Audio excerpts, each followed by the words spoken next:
In celebration of National Park and Recreation Month, the City of Kingsport is hosting its first ever Party at the Park event next week. The event is a collaboration of Bays Mountain Park and Planetarium, Kingsport Parks and Rec, and the Kingsport Public Library. And here to get us ready for this big event is Jason Dorfman from Bays Mountain Park. How you doing? I'm good. Good. Let's talk more about this Party at the Park. This is a great idea. I know a lot of folks are going to be looking forward to this. Yeah, definitely. We're just a way to get people out into the community and also to showcase our newest park, Riverwalk Park. Yes, which is I saw it the other day. Beautiful. Yeah, beautiful park. Got some pickleball courts in there and a wonderful playground.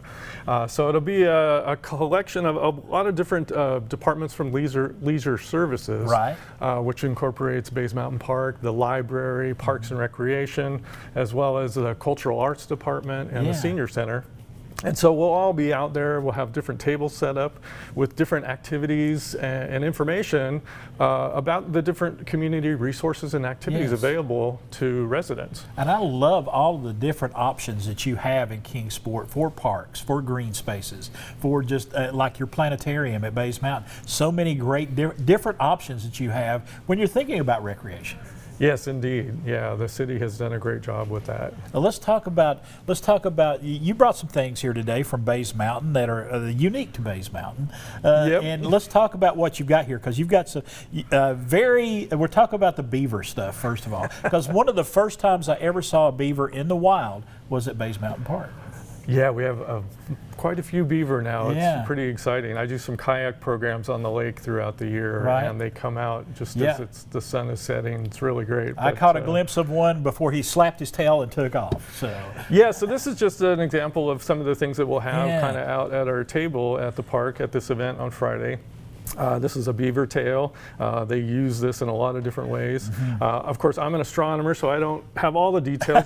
You'll have to come out to the park or to the event to get a lot more information. You're more looking this way than you are this way. That's right, exactly.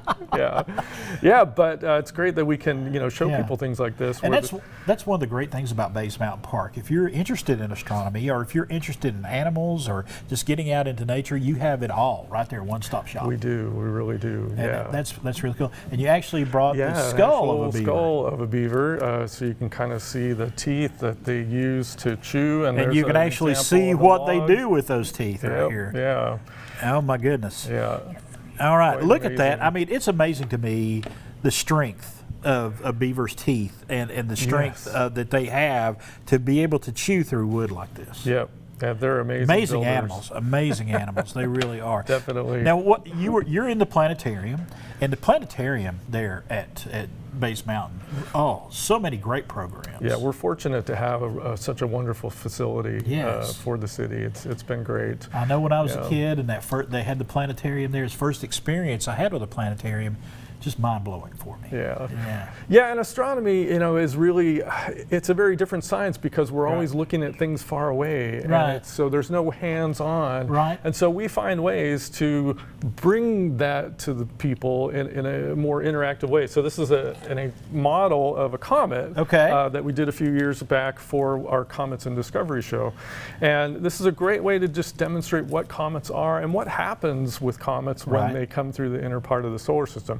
So we get some volunteers, and we have a couple of different tails. I'm not going to do it here, but they pull out, and so we can demonstrate as the comet gets heated by the sun. It starts to melt the ice on the comet, and we get these wonderful tails that can form. And so it's just a really wonderful way to get people to understand what's going on with comets by using these models. Talk to me, when you're talking about bringing together all of the parks, and I know you're in the planetarium there, astronomy, sorry, two different things there.